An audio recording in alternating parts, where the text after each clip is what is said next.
जीवन हमें एक मौका देता है, इसलिए जब भी सही कॉलेज चुनने का समय आए तो सिर्फ मंगलायतन यूनिवर्सिटी आपके बेहतरीन भविष्य और सर्वांगीण विकास के लिए। वक्फ संशोधन बिल पर बनी जेपीसी बैठक में हंगामा हो गया। असदुद्दीन ओवैसी और कल्याण बनर्जी समेत 10 विपक्षी सांसदों को एक दिन के लिए सस्पेंड कर दिया गया। विपक्षी सांसदों का आरोप है कि उनकी बात नहीं सुनी जा रही है। बैठक के दौरान टीएमसी के कल्याण बनर्जी और भाजपा सांसद निशिकांत दुबे के बीच नोकझोंक हुई। हंगामा इतना बढ़ गया था कि मार्शल को बुलाने की नौबत आ गई। निलंबित सदस्यों में कल्याण बनर्जी, मोहम्मद जावेद, ए राजा, असदुद्दीन ओवैसी, नसीर हुसैन, मोहिबुल्लाह मोहम्मद अब्दुल्ला, अरविंद सावंत, नदीम उल हक, इमरान मसूद है। भाजपा सदस्य निशिकांत दुबे ने विपक्षी सदस्यों को निलंबित करने का प्रस्ताव रखा, जिसे समिति ने स्वीकार कर लिया। कश्मीर के धार्मिक प्रमुख मीरवाइज उमर फारूक को बुलाने से पहले समिति के सदस्यों ने आपस में चर्चा की, जो हंगामेदार हो गई।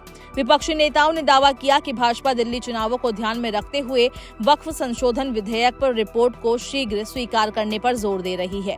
तृणमूल सदस्य कल्याण बनर्जी और कांग्रेस सदस्य नसीर हुसैन बैठक से बाहर चले गए और संवाददाताओं से कहा कि समिति की कार्यवाही एक तमाशा बन गई है। उन्होंने मांग की कि प्रस्तावित संशोधनों की खंड दर खंड जांच के लिए 27 जनवरी को होने वाली बैठक को 30 जनवरी या 31 जनवरी तक के लिए टाल दिया जाए।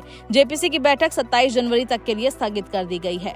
हंगामे को लेकर भाजपा सांसद निशिकांत दुबे ने कहा, विपक्ष खासकर ओवैसी जी का मानना था कि जम्मू कश्मीर का पूरा प्रतिनिधित्व नहीं सुना गया और चुने हुए प्रतिनिधियों को बुलाना चाहिए था। आज की बैठक जिसमें चर्चा होनी थी, विपक्ष के सुझाव के आधार पर अध्यक्ष ने स्थगित कर दी, लेकिन मीरवाइज के सामने इन लोगों ने हंगामा किया, दुर्व्यवहार किया और संसदीय लोकतंत्र के खिलाफ काम किया।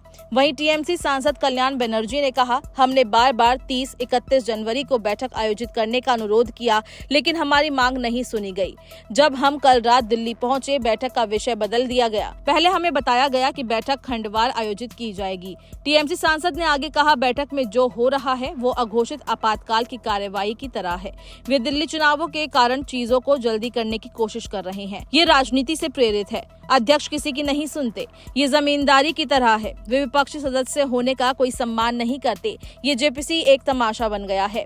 भाजपा सांसद और संयुक्त संसदीय समिति की सदस्य अपराजिता सारंगी ने कहा कि बैठक के दौरान कल्याण बनर्जी के नेतृत्व में विपक्षी नेताओं ने जेपीसी अध्यक्ष जगदम्बिका पाल के खिलाफ बहुत असंसदीय भाषा का इस्तेमाल किया। हम इसकी निंदा करते हैं। हम चाहते हैं बैठक हो, लेकिन साथ ही जेपीसी अनंतकाल तक जारी नहीं रह सकती।